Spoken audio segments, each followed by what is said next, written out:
Olá pessoal, tudo bem com vocês? Aqui é a professora Gisele do canal Gisele Naves e essa é a playlist 100 questões para o Enem. Vamos à questão do dia. A questão número 20 foi retirada da prova do Enem de 2010 e trouxe a seguinte pergunta. As misturas efervescentes, em pó ou em comprimidos, são comuns para a administração de vitamina C ou de medicamentos para azia. Essa forma farmacêutica sólida foi desenvolvida para facilitar o transporte, aumentar a estabilidade de substâncias e, quando em solução, acelerar a absorção do fármaco pelo organismo. As matérias-primas que atuam na efervescência são, em geral, o ácido tartárico ou ácido cítrico, que reagem com o sal de caráter básico, como bicarbonato de sódio, NaHCO3, quando em contato com a água. A partir do contato da mistura efervescente com a água, ocorre uma série de reações químicas simultâneas, liberação de íons, formação de ácidos, liberação de gás carbônico, gerando efervescência. As equações a seguir representam as etapas da reação da mistura efervescente na água, em que foram omitidos os estados de agregação dos reagentes, e H3A representa o ácido cítrico. E aqui estão as equações fornecidas. E a pergunta: a ionização e a dissociação e a formação do ácido e a liberação de gás ocorrem respectivamente nas etapas e temos, então, que associar essas palavras a esses números. Nessa tela, você pode pausar e tentar fazer sozinho. Na próxima tela, nós fazemos juntos a questão. Vamos dar uma olhada, então, nas palavras mais importantes do enunciado para a gente levar para a resolução. Vamos destacar aqui o termo ionização, o termo dissociação, o termo formação do ácido e o termo liberação de gás, porque eu tenho que reconhecer essas ações aqui, nas equações. O assunto da questão é funções inorgânicas e reações inorgânicas. Então, nós estamos vendo algumas reações e algumas funções e temos que reconhecer o que está acontecendo em cada uma dessas. Vou destacar um item por vez para a resolução. Vamos ver como que ficaria. Quando eu falo ionização, a palavra ionização significa formação de íons. E a formação de íons acontece quando um ácido entra em contato com água, e aí eu chamo isso de ionização. Então eu tenho que procurar aqui quando é que um ácido virou íon na presença de água. Esse era um ácido, tinham destacado para a gente considerar que H3A fosse um ácido, e o H3A vira H+, e A-. Aqui está a representação da questão de ionização. Então, a primeira palavra, a palavra ionização, é para a reação número 4, que nós estamos reconhecendo ela aqui.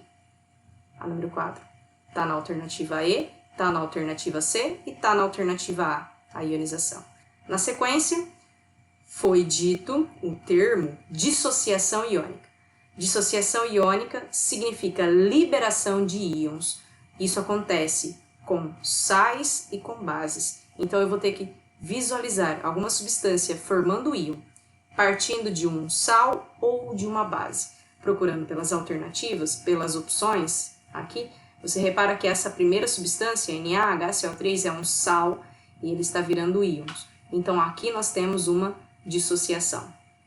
Então, eu associo que o segundo tem que ser o número 1 e ficamos apenas com a alternativa A e com a alternativa E. Depois do termo dissociação foi dito formação de ácido. Se é formação de uma substância, significa que ela tem que aparecer nos produtos. E no produto, o ácido que eu tenho é na equação número 3, como eu vejo aqui, indicado. Então, o próximo é o número 3, forçando a nossa alternativa correta. Mas ainda foi dito liberação de gás. Então, nos produtos eu tenho que ter a fórmula química de um gás. E no número 2, eu tenho gás carbônico, que é a liberação do gás. Por isso tudo, a nossa alternativa correta é a alternativa E. Na sequência, nós vamos construir um mapa mental tentando entender a diferença do termo ionização e do termo dissociação. Vamos dar uma olhada como fica. O íon, de vez em quando, aparece em solução. Quando um íon aparece numa solução aquosa, a gente pode explicar que ele apareceu por um dos dois processos. Ou ele apareceu por uma dissociação iônica ou por uma ionização. Os dois termos significam jogar íon em solução, mas o modo de fazer é diferente em cada um deles. Vamos entender primeiro dissociação. Dissociação significa separar Quando eu digo dissociação iônica, nós vamos separar os íons. E aí, olha o mecanismo mental. Se você vai separar um íon, ele já existia antes de você tentar separá-los. Então, você já tinha íons e você separa os íons fazendo alguma coisa, que a gente vai ver já. Então, a dissociação iônica é a separação de íons que já existiam, mas estavam juntos, estavam grudados, estavam presos um no outro. Esse tipo de composto que já tem íon, nós chamamos de composto iônico, aquele das ligações iônicas. O composto iônico, então, é o composto que sofre dissociação. Vai aparecer pra gente, de composto iônico sofrendo dissociação, as bases e os sais. As bases e os sais sofrem dissociação iônica na presença de água, ou seja, em solução aquosa, ou se estiverem fundidos, passado para o estado líquido. Então, vamos guardar aqui, ó, desse lado azul. Dissociação é uma separação de íons. A gente separa porque já existia, ele só estava preso um no outro. Você vai conseguir separar os íons em dois momentos, ou quando passa pela fusão, ou quando você adiciona em água. E a dissociação é própria para base e para sal. É o jeito que base e sal produzem íons em solução aquosa. A ionização tem algumas diferencinhas. Nós não vamos separar íons, nós vamos formar íon. E a palavra formar já nos dá a ideia de que não existia antes. Então, os íons não existiam antes dessa minha tentativa de gerar íon em solução. E um composto que não tem íon, que é importante para a gente se continuar estudando, são os compostos moleculares. O composto molecular não tem íon. E poucos deles, um grupo específico, pode sofrer ionização. O grupo específico que pode sofrer ionização é o ácido, mas só se ele estiver em solução aquosa. Então aqui pode ser fundido em solução aquosa, aqui somente em solução aquosa. Observem que então, para bases e sais, nós vamos usar o termo dissociação. Para ácidos, nós vamos usar a palavra ionização. Então, quando você for definir, ácidos são compostos que ionizam em solução aquosa. Ionizar significa formar íons. Bases e sais, lá na definição você vai colocar, bases e sais são compostos que dissociam.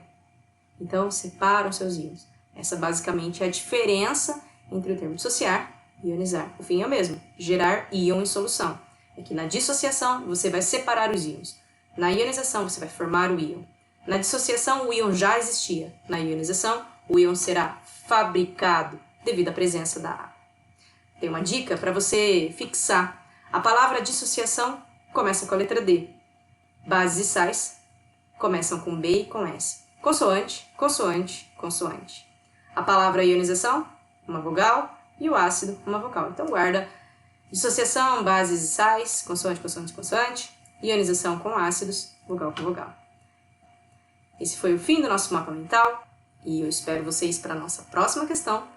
Até amanhã.